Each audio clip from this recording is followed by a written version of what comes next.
¿Cómo están mis hermanos queridos en este sábado? Una alegría ver la iglesia llena, ¿no? Creo que después de un mes estoy frente a ustedes. Por la bendición de Dios estoy acá. Agradecerles y decirles que no les digo que se sienten como en su casa, porque cuando uno se sienta en su casa siempre es medio que se duerme. Así que siéntanse cómodos que en la casa del Señor para que podamos compartir este tema que escogí para este día, que he titulado ¿Quién es mi prójimo? ¿Quién será mi prójimo?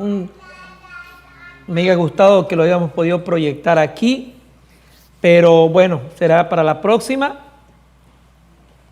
El versículo que hemos tenido de introducción lo encontramos en el libro de Lucas, capítulo 10, 25, dice, ¿no? Vamos a leer la parábola y después vamos a tratar, con la ayuda de Dios, de poderle darle la interpretación que es necesaria. He aquí, dice, eso es importante que vayamos tomando en cuenta los personajes que entran en esta parábola. Es importante. Dice, y he aquí un doctor de la ley. Aquí hay un personaje, un doctor de la ley. Vamos a estar investigando qué eran esos doctores, ¿ya? Se levantó y dijo para probarle. ¿Para qué? Tenía un objetivo. ¿Qué era? Porque vamos a ver quién eran los doctores. Maestro, ¿qué haré para heredar la vida eterna? Y él le dijo que está escrito en la ley. ¿Cómo lees? Le respondió Jesús. Y le respondió y dijo, amarás al Señor tu Dios con todo tu corazón y con toda tu alma y con toda tu fuerza y con toda tu mente y a tu prójimo como a ti mismo.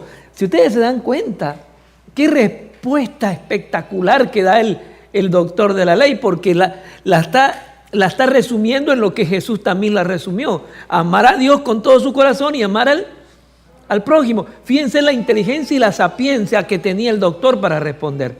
Y lo que le dice Jesús, y le dijo, ¿qué le dijo Jesús? Bien has respondido, haz esto y vivirás. Pero él queriendo, ahora hay otro elemento. Ahora este mismo doctor que es sabio para responder, que conoce la ley, le dice para justificarse porque la ley, porque ese conocimiento, ¿sabe qué está haciendo? Lo está chocando. Lo está chocando, o sea, está viendo un problema en él. Porque sabe la ley, sabe los requisitos, pero ¿qué necesita? Pero él necesita hacerlo y él no quiere hacerlo. Y respondió, y le dijo, bien has hecho, y respondió, haz esto y verás. Pero él, queriendo justificarse a sí mismo, dijo a Jesús, ¿quién es mi prójimo? O sea, yo lo sé toda, sé toda la teoría, la sé qué es lo que tú quieres, pero la verdad es que no sé quién es mi prójimo. Enséñame tú. Pero eso lo está haciendo ¿para qué? Para justificarse y reprobarle. Y le respondió y le dijo, un hombre, ya esta es la historia, un hombre descendía de Jerusalén a Jericó y cayó en manos de los ladrones, los cuales le despojaron e hiriéndole se fueron y dejándolo casi muerto. Esa es la historia del buen samaritano. Antes de entrar al tema, quiero leer lo que dice la sierva del Señor en el deseo de toda la gente, página 460, dice así, escúchese, en la historia del buen samaritano, Cristo, escúchese porque esta palabra me puede golpear a mí también, ¿ya? Porque no porque yo venga a la iglesia, yo no puedo cometer errores o no puedo hacer diferencia entre personas, o no le puedo poner amor a las cosas. La sierva del Señor dice, en la historia del buen samaritano, Cristo ilustra la naturaleza de la verdadera religión. Tremendo, ¿no? La historia del buen samaritano ilustra la naturaleza. ¿Qué es la naturaleza? ¿Cómo está compuesta? ¿Cuál es su naturaleza de usted? Es cómo está compuesto. Los huesos, la carne, los nervios, las células. Es eso como usted está compuesto. Pues aquí le dice, Cristo ilustra la naturaleza, cómo está compuesto el reino, el evangelio y la verdadera religión del ser humano. Hermanos, muestra que esta no consiste en sistemas, en credos o en ritos, sino en la realización de actos de amor. Esa es la verdadera religión. En hacer el mayor bien a otros en bondad genuina. En hacer bien a los demás, ¿qué dice? En bondad genuina. Ustedes han visto en nuestros países, todos venimos casi de nuestros países de América del Sur, bueno, somos hispanos. ¿Ustedes han visto cuando se acercan las elecciones en nuestros países? ¿Ustedes han visto o no han visto? ¿Y qué hacen los políticos? ¿Qué hacen los políticos? Van y regalan 1 kilo de arroz, 1 libra de azúcar, 1 libra de todo, así en nuestros países. ¿Ah? Pero no lo dan hasta que no está la foto, ¿no? Ya está bien aquí. Fíjense cómo es el mundo. Nosotros no hacemos eso, por supuesto que no lo hacemos eso. Pero ¿cómo está nuestra bondad a los demás? Bondad en el amor, en una simpatía, en una sonrisa, en lo que yo puedo ayudar a una persona. Eso es también religión.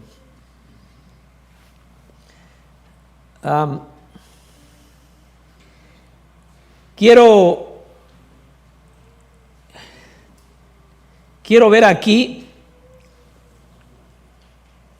como hemos dicho, en la historia misma, los voy a llevar al mismo libro. Ahora vamos a desarrollar la historia y quiero que por favor tomen atención. Ya hemos visto que aquí hay un personaje, ¿no? El primer personaje es Jesús y el segundo es el doctor de la ley, ¿no? Y la historia dice en el capítulo 30, el versículo 30 dice así: y respondió Jesús y dijo, ahora Jesús era una persona tan sabia, porque por eso es maestro, ¿no? Jesús sacaba historia de lo con lo que él se estaba relacionando. Ejemplo, cuando él saca la parábola del de la parábola de la siembra, de la semilla, es porque él está en lugares donde las personas se dedicaban a la agricultura. Cuando él hablaba de la parábola de los pescados o de la pesca, es porque habían lugares que eso ellos dominaban. Entonces, para poder asociar esos conocimientos acumulados, él les quería enseñar. Y ahora les dice, esto había pasado en muy poco tiempo anterior, entonces Jesús saca esta historia. Porque con esta historia nos quiere enseñar algo. Y respondió Jesús y dijo, un hombre descendía, ¿de dónde? De Jerusalén a Jericó. Jerusalén estaba un poco más alta, estaba como algo así como en metros más o menos como 1000 metros, 1500 metros, y el otro estaba como a 500 metros. Entonces deben bajar por ciertas laderas que eran muy peligrosas, ¿ya? Y entonces él está, eso sí, eso es la verdad. Entonces él trata de asociar esta historia por lo que él está viendo en ese momento. Y este hombre cayó en mano ¿de quién? De ladrones, los cuales les despojaron e hiriéndole se fueron y dejándole muerto, casi muerto. 31. Aquí empieza el tema. Aconteció que descendiendo un sacerdote, Ya tenemos otro elemento. Sacerdote estaba pasando por ahí, por el camino, y viéndole pasó de largo. ¿Qué hizo el sacerdote? Ustedes saben quién era el sacerdote. La sierva del Señor dice que pasó, lo vio, se apartó y se fue.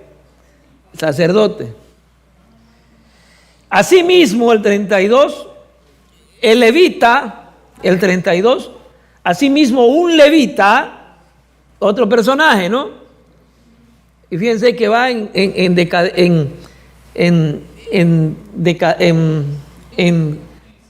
escala para abajo. Primero pasa ¿qué?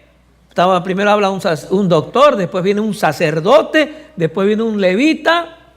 Llegando cerca y hace lo mismo. Lo mira, se aparta. Aunque dice que el levita le dio un poco de pesar, pobre muchacho, debe estar muy, muy dolorido. Pero sigue y se va. Estamos hablando de un personaje que lo vamos a interpretar. ¿Quiénes eran estos personajes? El 33 dice, pero un samaritano que iba de camino vino cerca de él y viéndole fue movido a misericordia. ¿Quién? Un samaritano. Y hay cosas que hace muy interesantes que hace este samaritano. Cercándose, vendó sus heridas, echándole aceite y vino. Elementos que en ese tiempo, en esos lugares, eran bastante costosos también para cualquiera. Y poniéndole en su cabalgadura, lo llevó al mesón y cuidó de él. ¿Lo llevó a dónde? Si haya sido nuestro día, lo llevó al hospital.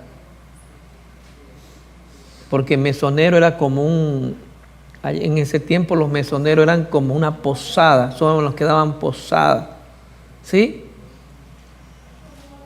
Como un hotelito en nuestro tiempo, ¿no? Pero ahora en nuestro tiempo un hospital, lo más lógico, ¿no?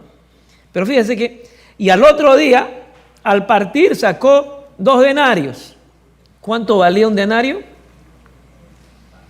Un denario valía todo un día de trabajo, un jornal de trabajo. ¿Sí? Eso valía. Agarró y le dio 2. Al mesonero. Y le dijo, cuídamele, y todo lo que aún más gaste, yo le pagaré cuando regrese.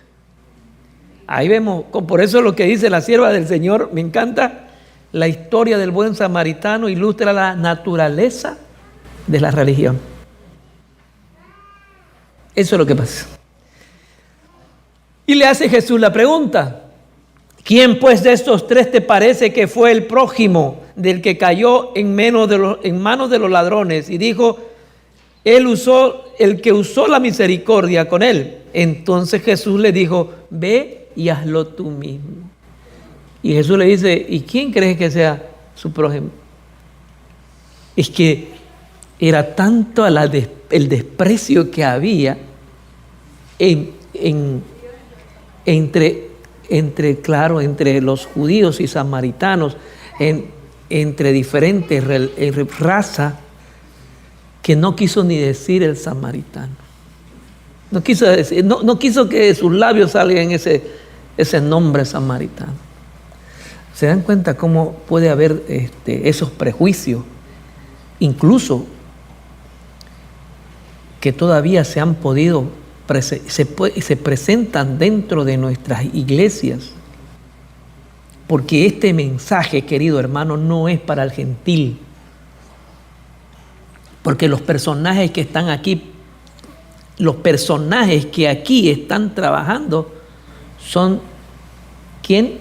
El sacerdote, el doctor, el sacerdote y el levita. Eran personajes, el sacerdote, lo vamos a ver, el doctor, el sacerdote y el levita formaban parte de la cúpula religiosa en ese tiempo. ¿Ya? Vamos a ver. Ahora, vamos a definir ciertos puntos. Los doctores eran intérpretes de la ley. eran personas eruditas, ¿sí? Eruditas en interpretar la ley, que tenían la autoridad cuanto a la ley de Moisés, eran los escribas y fariseos. Ellos tenían la autoridad de la ley de Moisés. O sea, ellos decían lo que se tenía que hacer y ellos decían lo que se tenía que pensar. ¿Se dan cuenta? Porque ellos eran los intérpretes. Los componían tanto los fariseos como ¿quién? Como los escribas. Los ladrones, hay otro personaje, ¿no? El ladrón. ¿Quién eran los ladrones? Los ladrones eran rebeldes, atracadores, como su concepto, pero en ese tiempo, en el tiempo de Jesús también le decían, ¿ustedes se acuerdan quién era Barrabás? Barrabás era un ladrón, pero tenían un punto muy que debemos analizarlo. No eran ladrones comunes como nosotros los vemos ahora. Estos ladrones normalmente eran, aparte que eran ladrones, tenían un concepto. Ellos eran rebeldes a Roma. Por eso es que ellos eran atracadores y ellos asaltaban a todo. Pero ellos era una manera también de rebelarse contra el imperio romano. ¿Sí? Barrabás era uno de esos, era unos asaltantes. ¿Quién eran los sacerdotes? Eran los líderes principales en el tiempo de Jesús.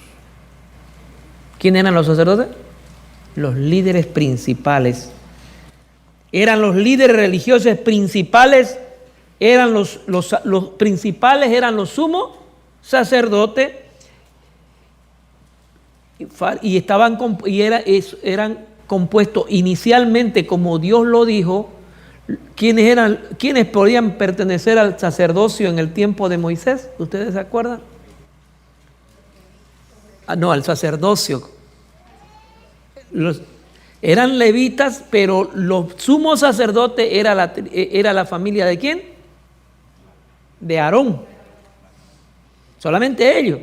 Los levitas eran encargados en tener limpio todos los trabajos que podían hacer. Ahora, lo importante aquí, hermano, que ya en el tiempo de Jesús ya no estaba para los sacerdotes ni los sumos sacerdotes, ya no venían en su mayoría de la tribu de Aarón. Ya no venían.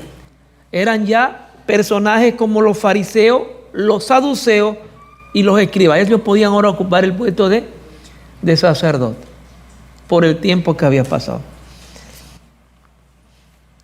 Los levitas eran encargados en el servicio, ya lo hemos dicho. Aquí lo que me interesa es describir los samaritanos. Saben que los samaritanos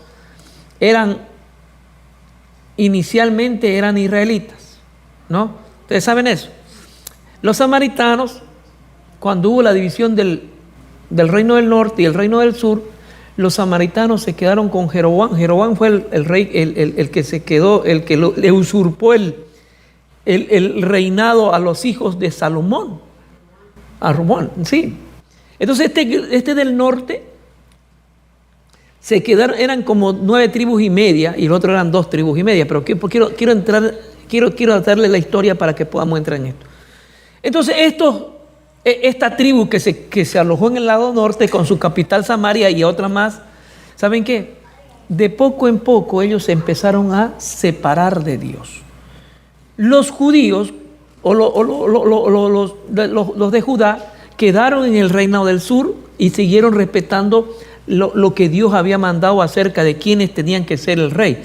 El rey tenía que venir de la descendencia de David. Entonces ellos mantuvieron y la capital Jerusalén y ellos venían adorando.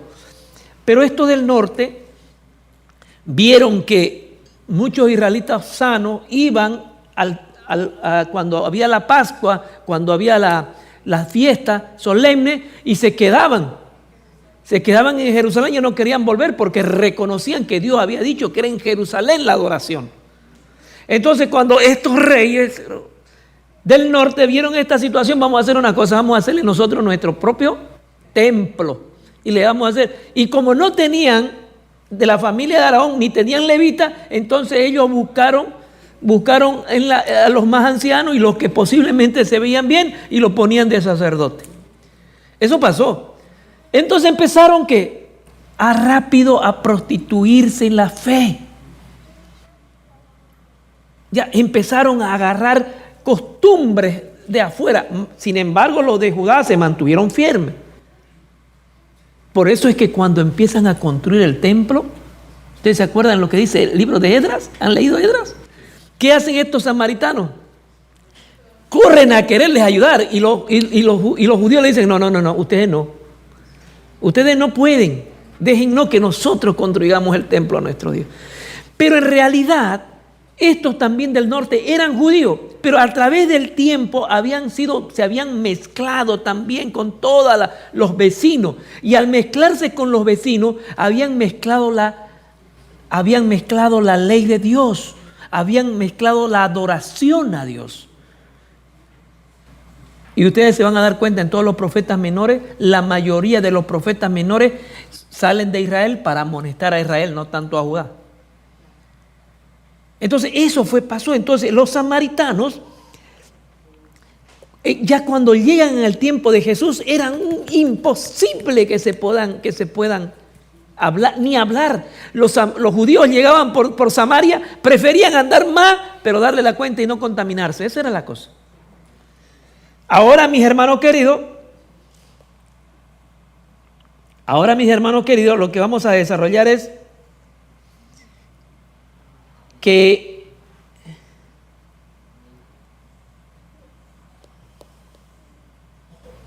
déjeme ver, creo que se me ha volcado. Ya.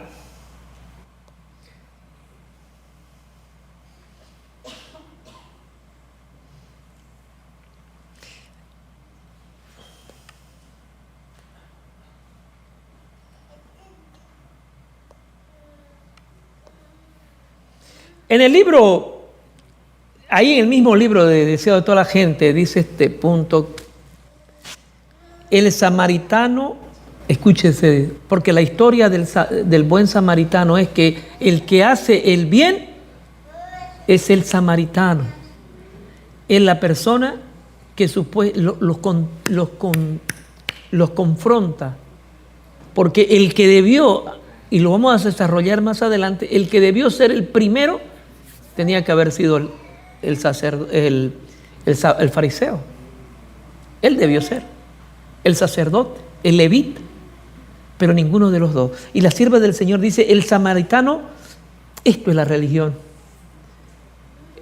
Esto es la religión, hermano. El samaritano había obedecido los dictados de su corazón, bondadoso y amante, y con esto había dado prueba de ser observador de la ley. Vamos a hacer esto. ¿El sacerdote sabía la ley? ¿El fariseo sabía la ley? ¿El escriba sabía la ley? Todos sabían la ley. Porque ellos eran los que enseñaban la ley. Pero la ley no era parte de su vida. Yo podré enseñar la palabra de Dios, pero la palabra de Dios no es parte de mi vida. Eso es lo que pasa. Yo podré ser un fantástico teórico de la palabra, pero esa teoría no va a hacer nada en mi vida, porque estoy poniendo diferentes cosas antes que ser obediente a la palabra de Dios. Hoy día estábamos hablando que Abraham, ¿qué fue? Fue considerado amigo y obediente, y de su descendencia nació Jesús. Pero es contado por obediencia, es contado porque la ley hizo un trabajo en su corazón, porque él deseó que la ley haga un trabajo en su corazón. ¿Se dan cuenta? Yo puedo saber la ley, pero si no estoy dispuesto a que la ley transforme mi vida, la ley va a seguir siendo una ley y no va a ser un acto, no va a ser la ley de transformación en mi vida. Yo tengo que decidir que la ley transforme mi vida. Entonces el Espíritu Santo hace lo que mi deseo está en mí. El egoísmo, ahora vámonos a nosotros, antes de entrar a esto, quiero tomar estos temas. El egoísmo y la fría formalidad casi han extinguido el fuego del amor y disipado las gracias que podrían hacerse fragante el carácter. Los fariseos estaban en esa situación. Que dice el frío, ¿qué? Formalidad. Los fariseos estaban acostumbrados a hacer eso. Cuando usted va a su trabajo y trabaja como 20 años en el mismo lugar, usted va, entra, se sienta, si es que se tiene que sentar o pararse si tiene que parar, y lo hace de memoria. ¿Sí? ¿Hace de memoria las cosas cuando usted ha trabajado en lo mismo? Sí. Y eso se da más o menos, y se lo digo, o sea, ya yo estoy dentro de ese grupo. Antes, cuando yo era más joven, decía los viejitos, ahora yo estoy dentro de ese grupo. Ellos no quieren cambiar, decíamos nosotros. Uno les enseña que este es el mejor procedimiento, pero no quieren hacerlo. Y no lo van a hacer, ¿saben por qué? Porque se acostumbraron a hacer eso. ¿Ustedes se dan cuenta? La fría formalidad que tenían los fariseos. Ellos repetían porque así se le habían enseñado, se habían acostumbrado a vivir así y creían que esa era la religión. Y eso es religión. Pero Dios no quiere ese tipo de religión. ¿Ya? Casi habían extinguido el fuego del amor y disipado la gracia que podría hacer fragante el carácter. Habían casi eliminado el amor al prójimo. Por eso es que el fariseo, por eso es que el escriba, por eso es que el fariseo, por eso es que el doctor, y todos pasaron por las mismas situaciones y no le fueron llevados a misericordia. Porque cuando tenemos una religión basada en celo, en credo, en costumbre, no tenemos amor.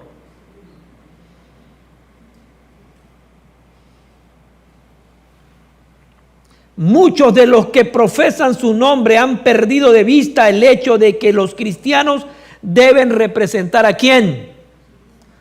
A Cristo. Muchos han perdido la noción o el punto de vista que somos representantes de Cristo en todos los lugares. Hay a veces que uno tiene que pensar y ponerse así. Cuando tenemos diferentes situaciones, ¿qué haría Cristo en mi lugar? Pero nosotros cuando vemos, muchas veces cosas que yo le digo porque a veces me pasan a mí. Uno se pone a decir, ¿qué haría Cristo en mi lugar? Y aunque sé que Cristo iba a hacer una cosa, pero tengo más lo que me gusta que lo que Cristo supuestamente tenía que haber hecho. Y con eso negamos a Jesús. Y con eso negamos. Yo sé que Cristo quiere que yo vaya por la derecha, pero siempre el pero me voy por la izquierda. No obedezco a Cristo. A menos que practiquemos el sacrificio personal. A menos que practiquemos el sacrificio personal para el bien de los demás. ¿Cómo?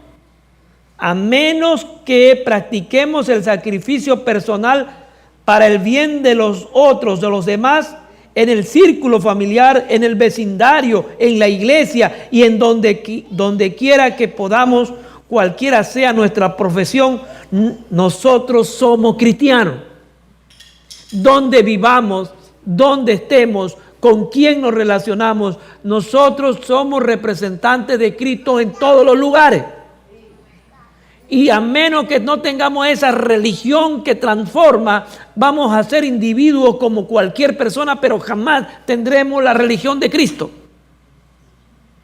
Apreciado hermano querido,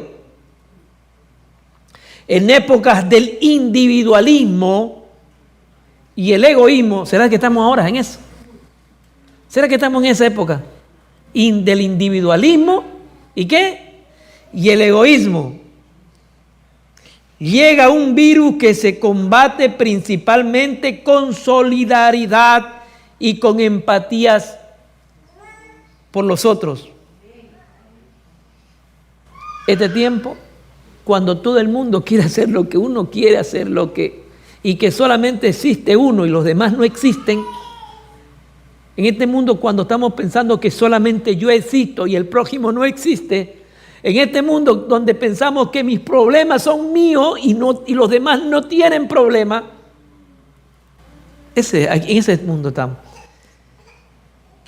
Necesitamos solidaridad y empatía por los demás. Empatía que estamos perdiendo, hermanos.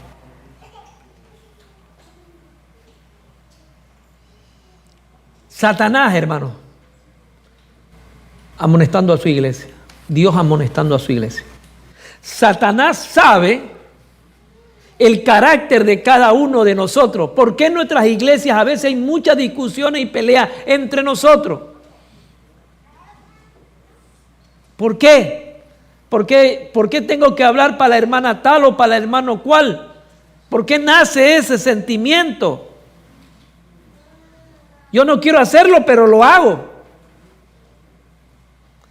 Porque ¿sabe qué? Satanás es el mejor psicólogo. 6,000 años de estudio de cada uno de nosotros. Dice lo siguiente, en primer tomo, mensaje selecto 201, dice: Satanás sabe que si puede hacer que los hombres y mujeres resulten absorbidos por los detalles insignificantes, serán desoídas las cuestiones más importantes. ¿Saben qué? Satanás sabe, él sabe cuál es lo que a usted siempre no le gusta, o sabe cuál es su defecto de cada uno de nosotros y cómo empieza él a dividir la iglesia. Porque cuando la iglesia no piensa igual, no esperemos resultados buenos. Si la iglesia no está unida, no esperemos resultados favorables. Por eso se nos llama, en vez de criticar a nuestros hermanos, debemos tener empatía. Hubo un hermano una vez, siempre lo cuento, yo estaba pequeño, y de verdad estaba pequeño porque era bien jovencito, pero uno siempre lo escucha. Llegó en cierto lugar y vio que la señora tal vez no tenía que comer y comió cierta comida que no era correcta comer. Que él ni él supo si es que estaba comiendo o había comido, pero el perrito estaba allá con un hueso de ese. Él supuso que ya la mujer había comido, la familia había comido. Eso es falta de empatía, falta de misericordia. ¿Se dan cuenta? Juzgar, el juicio es falta de empatía. Tal vez esa hermana nunca más volvió porque se la juzgó mal. Eso es falta de empatía, falta de misericordia. Y si aún haya sido así, hay modos para enseñar. ¿Sí? Hay modos para enseñar. Por eso yo le digo que esto es para nosotros, no es para el mundo. Yo siempre digo, todo esto es para nosotros. Satanás sabe que si puede hacer que los hombres y mujeres resulten absorbidos por cualquier cosa, por cualquier detalle, por más insignificantes que sean, serán absorbidas las cuestiones más importantes. ¿Se dan cuenta? Si yo empiezo a buscar detalles en mi hermano, en defectos, en detalles en mis hermanos, no me voy a dar cuenta y poco a poco voy a ser absorbido, pero por detalles más enormes que en mi carácter. Y cuando me doy cuenta, he crecido más, pero para el mal que para el bien. Él, Satanás está hablando, dará abundante. Escúchese cómo inteligente es el Señor y cómo quiere destruir su iglesia. Él dará abundante material para llamar la atención de los que están dispuestos a ocuparse de temas baladíes sin importancia. Eso era lo que estaba pasando con los samaritanos, con los fariseos y con los levitas. Ellos se ocupaban en cosas, en que si yo cerraba el culto a las 8:05 o a las 8:10, o él se ocupaba en si andaba 300 pasos o andaba 500 pasos en sábado. ¿Se dan cuenta de lo que está pasando? Y cuando nosotros hacemos, Satanás sabe. ¿Y qué nos hace? Nos da, dice, material para que nuestra mente se eleve en esas cosas, en esos temas que no tienen importancia. Y para que dejemos los temas que son de verdad, que nos construyen y que nos santifican. La mente de los fariseos, dice en el mismo libro, Mensaje Selecto, tomo 1, página 201. La mente de los fariseos estaban ocupadas con cuestiones intrascendentes. ¿Sí? ¿Cómo estaban los fariseos? Ocupadas en cuestiones intrascendentes. Porque si hayan estado su mente ocupada en cuestiones que de la supuesta religión que ellos tenían, que ellos decían tener, porque sí la tenían, pero no la vivían, ellos hayan estado completamente seguros que Jesús era el Mesías. Porque si su mente haya estado en cuestiones que ellos decían ser, pero que no eran, ellos hayan sido los primeros en darle la bienvenida al nacimiento de Jesús. Pero su mente, Satanás sabía y trabajó en su mente, ¿para qué? Para introducirles cosas para desviarlo. Empezaron a pelear en política, empezaron a pelear en que si esta era más pecadora o tal era más pecador. ¿Es cierto o no es cierto? Y el ejemplo lo tenemos en la mujer samaritana. Empezaron a cambiar el concepto de religión. Moisés le había dicho que mueran los dos cuando se los pillen en adulterio. ¿Había dicho sí Moisés en la tabla? ¿Sí? ¿Era así o no era así? ¿Y qué pasó? La habían cambiado a su conveniencia. Porque estaban preocupados más en cosas carnales que en las cosas espirituales que Dios quería darle como pueblo de Dios. El pueblo de Dios, Dios quería que por medio de Israel, el mundo entero conociera el Evangelio. Ese era su propósito. Pero se acabaron. Porque primero pusieron su egoísmo antes que lo que Dios quería con ellos. Entonces le dice, ¿haciendo qué cosa me salvaré? Le dice el doctor, ¿así le dice? ¿Y caso él no sabía? ¿Y caso él no sabía? Y entonces cuando él le responde en una respuesta académica de clara, porque esa es la respuesta del doctor. Bien has respondido, le dice Jesús. Eran personas extremadamente teóricas. Eran personas extremadamente teóricas, pero no prácticas. Eso nos puede pasar a nosotros. Dios nos ha dado el mayor conocimiento, hermano, que alguna otra iglesia pueda tener para este tiempo. Dios en su misericordia y en su amor, no sé qué nos vio a nosotros. No sé qué nos vio a nosotros. Usted póngase a pensar, no sé en qué Dios vio en usted, hermano, y en mí, para que usted sea conocedor de esta última verdad en el tiempo del fin. Yo no sé, algo tendremos, por eso Dios nos vio. Pero lo estamos representando, eso que Dios quiso. Así como lo escogió Abraham, así como lo escogió a Israel para que sea la luz, nos ha escogido a nosotros en el último tiempo para presentar la luz al mundo entero. Pero que no seamos como quien, como Israel.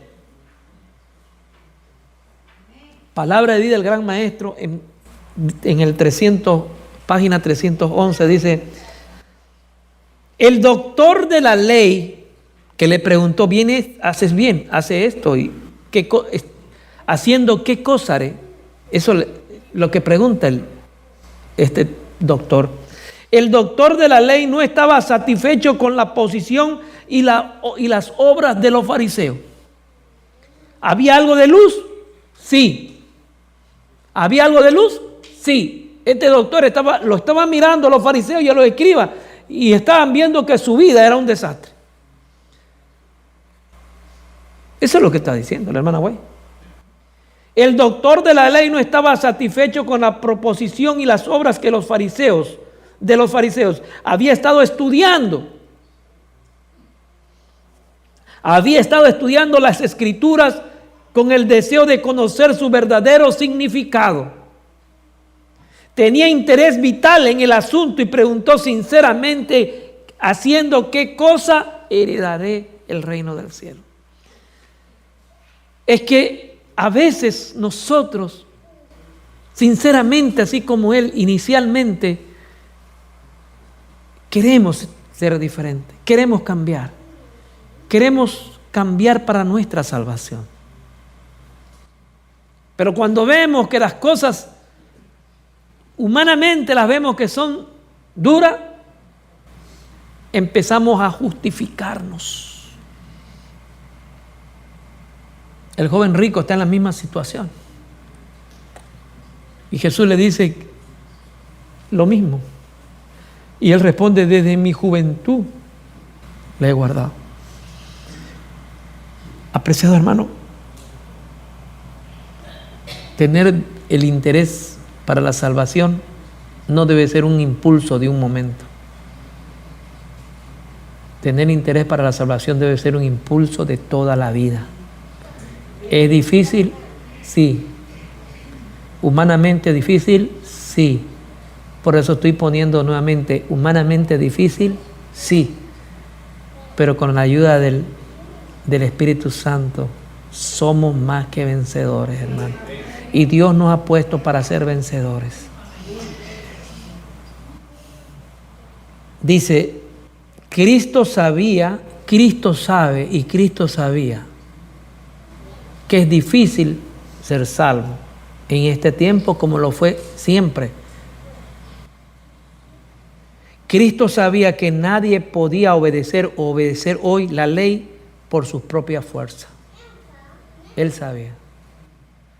Él quería inducir al doctor a una investigación más clara y más crítica, de manera que pudiera hallar la verdad.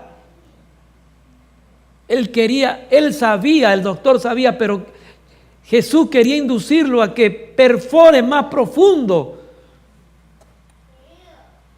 ese estudio que él tenía. Únicamente quería enseñarle que únicamente la virtud y la gracia de Cristo podemos guardar la ley. ¿Se dan cuenta? Eso era lo que quería que el doctor entendiese. Él sabía, era teórico, él sabía. Yo he guardado. Hizo una descripción asombrosa. Pero aún estaba vacío. Porque la ley de Dios no se la puede guardar humanamente porque es de Dios. Y la ley de Dios se la guarda con ayuda de Dios. Sin Él no podemos. Cuando nosotros vemos esa situación, cuando nosotros entendemos que es a través de Cristo que nosotros podemos ser más que vencedores, decimos lo que dijo David: crea en mí un nuevo corazón, Padre. Nos damos cuenta que necesitamos la ayuda de Jesús. Únicamente aceptando la virtud y la gracia de Cristo podemos guardar la ley. La creencia en la propiciación por el pecado habilita al hombre caído a amar a Dios con todo el corazón y a su prójimo como a sí mismo. No podemos hacer a menos que aceptemos ¿a quién? A Jesús, el que está intercediendo por nosotros, el que entregó su vida, el que se hizo pecado por nosotros, mas no hubo pecado en él, dice. El que recibió lo que nosotros debíamos haber recibido. Él fue el que puso en la parte humana, puso su cuerpo humano para hacer ¿qué? Para hacer propiciación por mi pecado. En la parte humana puso su pecado para que su cuerpo para ser flagelado. En el Getsemaní, mi hermano querido, Cristo oró, sudó sangre, porque era muy fuerte el dolor que tenía por los seres humanos. Él tenía que asumir el pecado desde Adán hasta el último que confiese su pecado. Estaban jugándose. Cristo se estaba jugando la vida. Estoy diciéndole verdad. Cristo ahí en el Calvario y en el Getsemaní se estaba jugando la vida. ¿Qué pasaba si en el Getsemaní Jesús decía, Padre, no puedo aguantar humanamente? ¿Qué pasaba? Dice la sierva del Señor que hasta ahí pues Cristo podía decir, no aguanto. Hasta ahí, en el Getsemaní. Hasta ahí Él podía decir, bye, me voy, quédense ustedes. Nosotros hayamos estado perdidos para siempre. A menos que nosotros podamos entender eso, que es aceptando la virtud y la gracia de Cristo, nosotros vamos a ser guardadores de la ley. Yo cuando era niño, lo digo yo porque yo nací en esto. Así niño como ella, iba a la escuela y miraba lo que hablaban, miraban lo que decían, y yo no voy a hablar burrera, yo no voy a dar mala palabra porque yo soy hijo, yo no puedo. O sea, en mi ignorancia. Pero un día nomás estaba así, después estaba con los mismos muchachos. Al otro día estaba con los mismos muchachos. Esa enseñanza de niño me puede enseñar ahora a mí que no es por mi fuerza ni por mi conocimiento, sino por la gracia de Cristo en mí puedo ser más que vencedores obedeciendo la ley. Hermano querido, en verdad, Cristo, y lo más importante que cuando hay esta conversación, Cristo no entró en controversia. Nunca Cristo entra en controversia. Nuevamente contestó la pregunta retardando un caso suyo, recuerdo. Él no entró en controversia, más dice, como dice, haz esto y vivirás.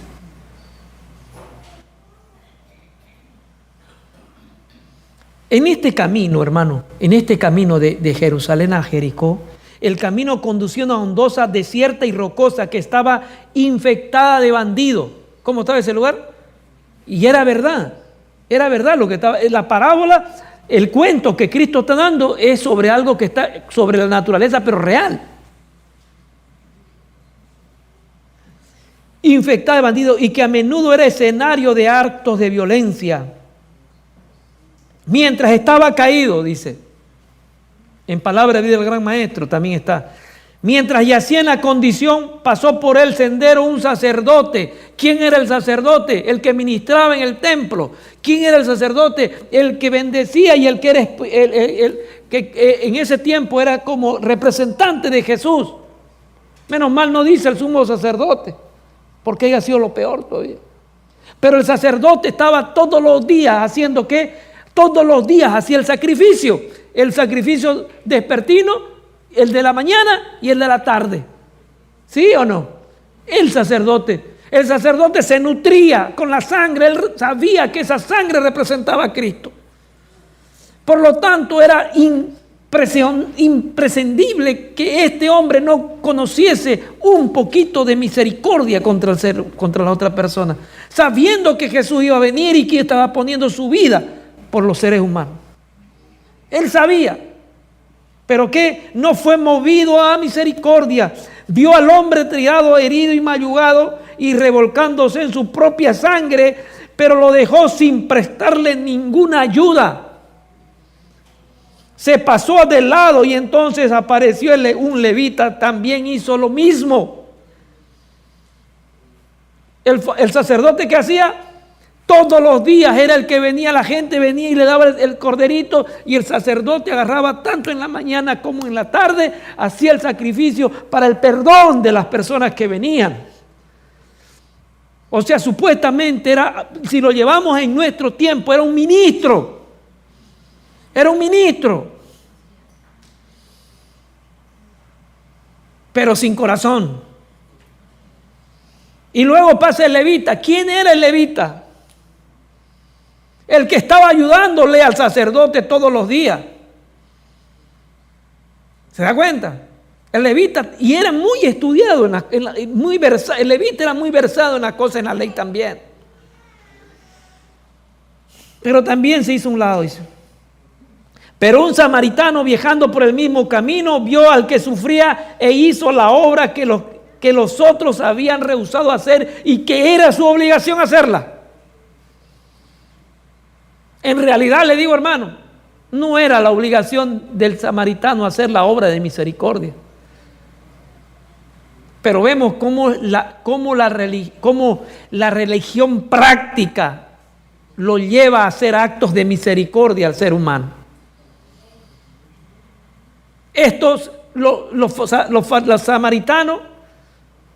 Los samaritanos solamente creían en los 5, en el Pentateuco. Sí, ellos se quedaron con Abraham.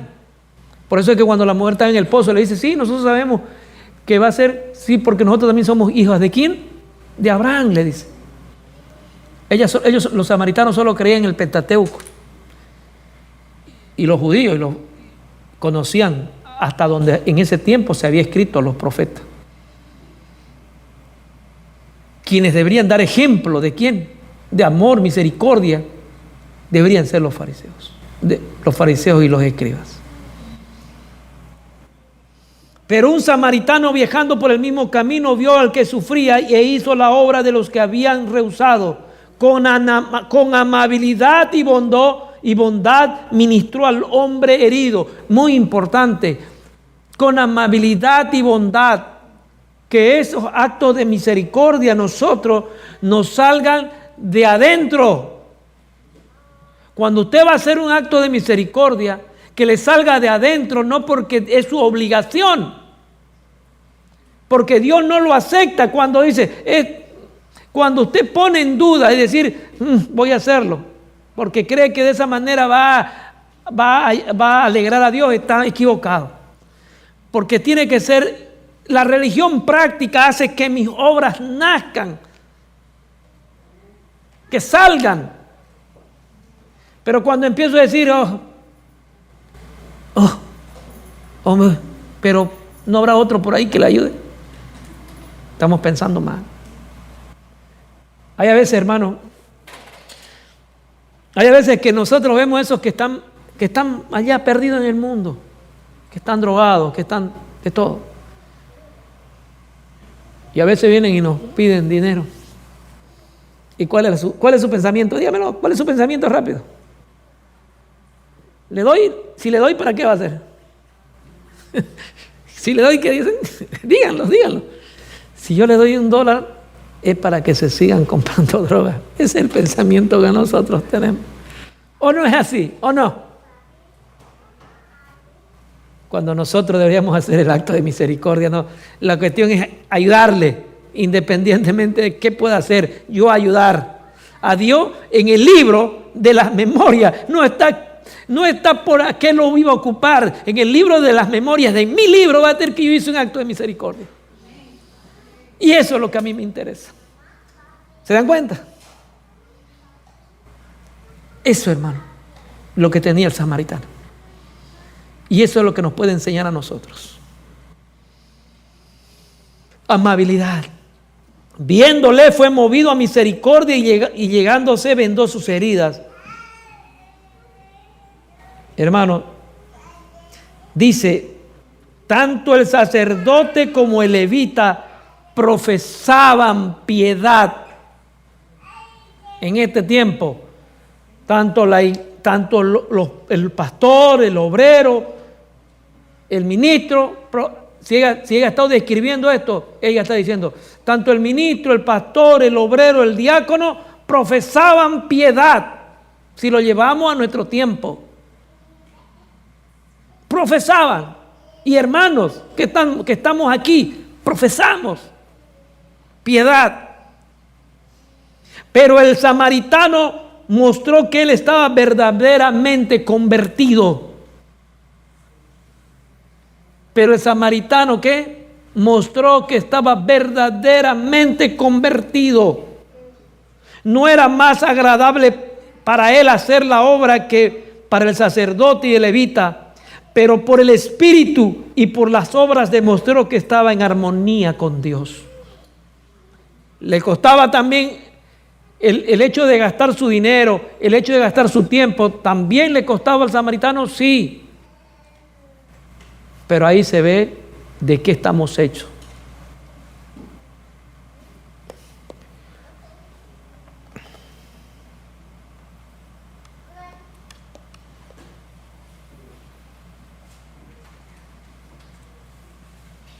En deseo de toda la gente, dice, la verdadera religión muestra que esta no consiste en sistemas ni credos, solo en una religión práctica. En el libro, que me costó pillarlo, este libro, le cuento, Ser semejante a Jesús, es una matutina, creo que sí, en el 164, dice lo siguiente, muy interesante, escuchen. Vi que en la providencia de Dios, ser semejante a Jesús en la página 164. Vi que en la providencia de Dios, viudas y huérfanos, ciegos, mudos y cojos y personas afligidas de varias maneras han sido colocados en estrecha relación cristiana con su iglesia. ¿Lo escucharon? ¿Quieren que se lo repita? Escúchenle, tómenle atención. Vi que en la providencia de Dios,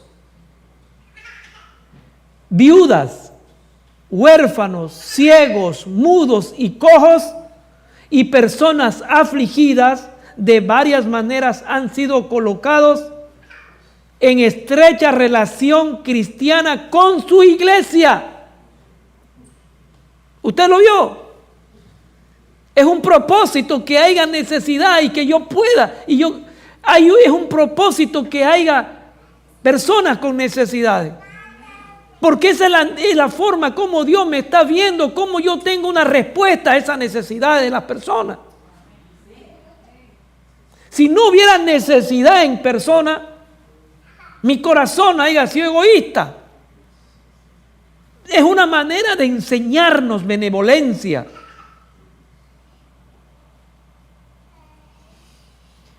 Dice, es para probar a su pueblo, para qué están las necesidades, huérfanos, viudas, y etcétera, etcétera, y las personas que necesitan. Es para probar a su pueblo y desarrollar su verdadero carácter. Es una escuela para que yo empiece a desarrollar amor, desarrolle mi carácter, mi ternura, mi misericordia.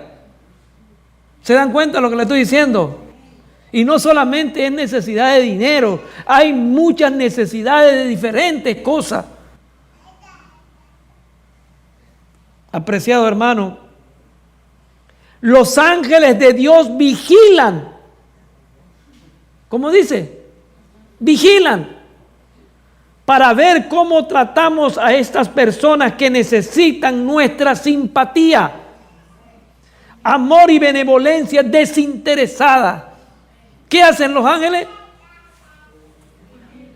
Están vigilando. Y también hay un ángel anotador en nuestra cuenta que está revisando y anotando todos los hechos de misericordia que se registran en el libro de las memorias.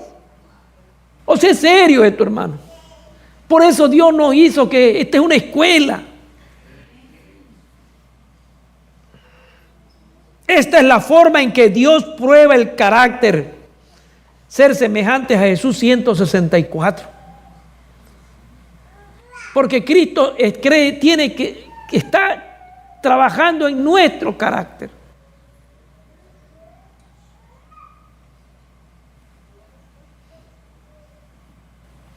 En deseado de toda la gente. 239 dice lo siguiente. Ya voy a terminar. Por otro lado, dice, escuche, hemos visto que los ángeles anotan todos los actos de lo que yo hago con todas las personas, la misericordia con personas que hacen misericordia, que necesitan y que tienen necesidad. Cómo yo respondo ante esa necesidad. Y como yo lo haga, los ángeles están vigilando. Y yo lo que dije hace rato, hermano, que ese acto de misericordia no tengo que hacerlo porque es una obligación. Ese acto de misericordia tiene que nacer para que sea acepto para Dios. Si no, no va a ser acepto. Va a ser como cualquier otra obra. Dice así, en 239 del deseo de toda la gente, escuche. Por otro lado, se hará un registro en el libro en contra de los que manifiestan la indiferencia del sacerdote y del levita. ¿Qué dice? Tremendo, ¿no?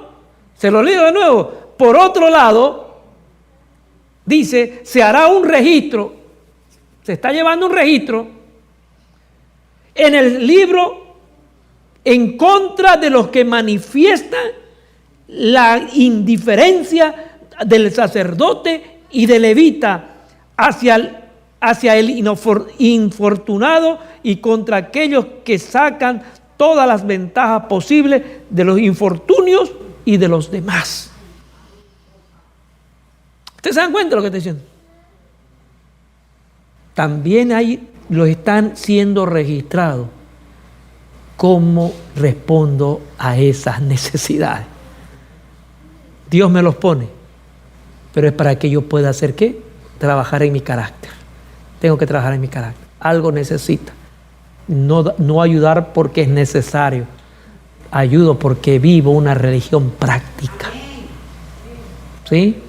Hermanos queridos, es difícil eso, pero tenía una figurita. Tenía una figurita acá. Yo sé que ustedes no la ven. Y en esta figurita me gustó que la hayan entendido. Se la voy a describir. Está el samaritano. Hay 3 burritos. Está el samaritano recogiéndolo al joven. En el otro burrito está un sacerdote. Imagínense cómo le ponen, ¿no? Le han puesto que está agarrando así un montón de pergaminos. O sea que el pergamino era ley, ¿no? Así está agarrándose, no puede ver. O sea, con tantos pergaminos ahí no puede ver al que está caído, ¿ah? Así se llena de pergaminos. Hermanos, esto es lo que está pasando. Y hay otro, y aquí en la figurita dice, y ahí está el levita. El levita está rezando a Dios, está orando a Dios, pero como está tan concentrado no lo está viendo al hombre que está caído. Esa religión no quiere Dios. Esa religión no le interesa. ¿Se dan cuenta?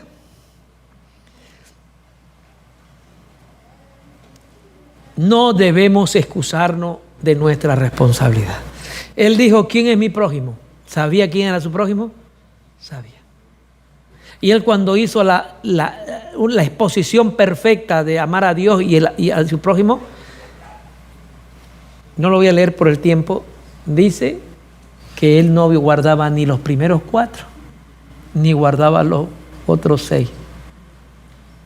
No lo guardaba. Sino que para justificar, al verse expuesto por Dios, por Jesús, Y al verse expuesto por Jesús quedó asombrado, pero no quería dar ¿qué? No quería que los demás lo juzguen. Por eso dijo, le salgo con otra pregunta: ¿y quién es mi prójimo? Ahí, en ese momento, este señor, este doctor, perdió la oportunidad de la salvación. Hermanos, es muy difícil para este tiempo ser verdadero cristiano, porque en este mundo que nos absorbe todo, en este mundo que tenemos diferente, y saben que esto me impresionó, que Satanás nos da, él sabe y nos da muchas herramientas para que pensemos, dice, ¿no? Herramientas para que pensemos, para que terminemos, para que nos enfoquemos en Él. Y Él nos va dando herramientas, ¿para qué? Para ir apartándonos de Dios, de la verdadera religión que Cristo quiere. Él sabe tus necesidades y Él sabe tus debilidades también. Satanás es un psicólogo, 6.000 años de estudio al ser humano. O sea, Él no sabe, Él no puede adivinar lo que yo voy a hacer. Pero Él ha visto, hace 5.000 años o 3.000 años, 4.000 años, había una persona que Él me estudia a mí y Él dice, allá en el año 200 antes de Cristo había una parecida a Él y actuaba así como Él, tenía el mismo carácter parecido a Él y yo lo tumbé con este, entonces con esta misma trampa lo voy a volver a tumbar a este hombre. Él sabe, Él tiene experiencia. Necesitamos ir a la fuente del poder que es Cristo Jesús. Primera de Juan 4:7, con eso termino. Me gustaría que lo lean todos. Primera de Juan, es un versículo de más de conocido. ¿Qué dice? Primera de Juan 4:7 dice: amados, ¿qué dice? Amémonos, ¿qué? Unos a los otros, porque el amor es de Dios. Y aquí dice, porque el amor es de Dios, y todo aquel que ama ha nacido de Dios y conoce a Dios. Ahí se resume la ley, porque el que ama a Dios guarda sus mandamientos.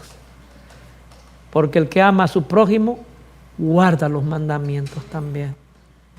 Y se goza en lo que Dios quiere para cada uno de nosotros. Que el Señor pueda ayudarnos. ¿Hay defectos en nuestro cuerpo? Sí. ¿En nuestro carácter? Sí, hay todavía. Tenemos, como la hermana decía ahora, es todos los días aumentando y creciendo y creciendo. El verdadero cristiano es como decía la hermana y como está en el libro de Salmos. ¿Como qué? Como la aurora, que va creciendo hasta que el día está. No, yo a los nuevos hermanos, a los que son nuevos en la fe y a los jóvenes, no les digo que hay que piensen como mí o que hagan como mí. No me pongo de ejemplo, porque todavía son jóvenes y necesitan ir madurando de poco en poco. Y el ser fiel a Dios es de poco a poco. Un paso hoy día, mañana 2. Y así, cuando me doy cuenta, he alcanzado la perfección que Cristo quiere poner en cada uno de nosotros. Es mi deseo en oración. Amén. Vamos a postrarnos de rodillas para hacer la última oración.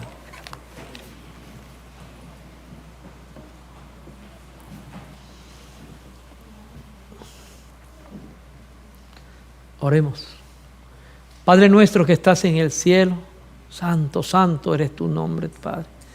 Santo por el universo, santo, santo Señor. Aquí estamos nosotros, Padre, humildes pecadores o tal vez orgullosos pecadores. Pero queremos, Señor, que tú puedas hacer un trabajo en mi corazón, en el corazón de mis hermanos.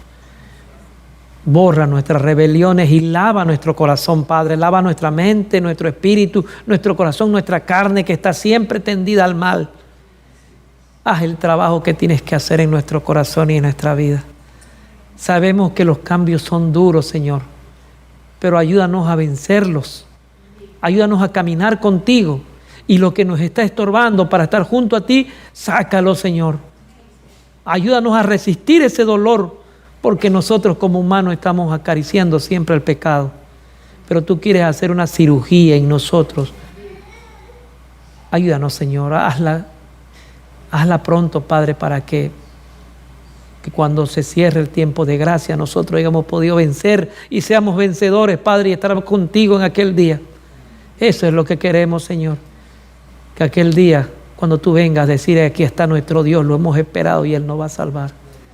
Hay defectos, sí, Señor, perdónanos y ayúdanos a vencerlos. Trabaja en la familia de cada uno de nosotros, pero primero en nosotros también.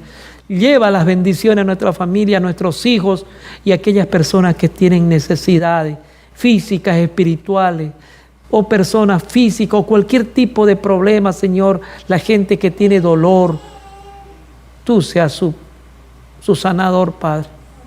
Y todos nuestros problemas y todo lo que somos, te lo ponemos a ti, Señor. Oh, gracias, porque sé que nos escucha.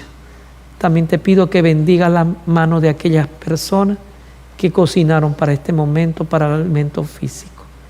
En tus manos lo entrego y en el nombre de Jesús. Amén.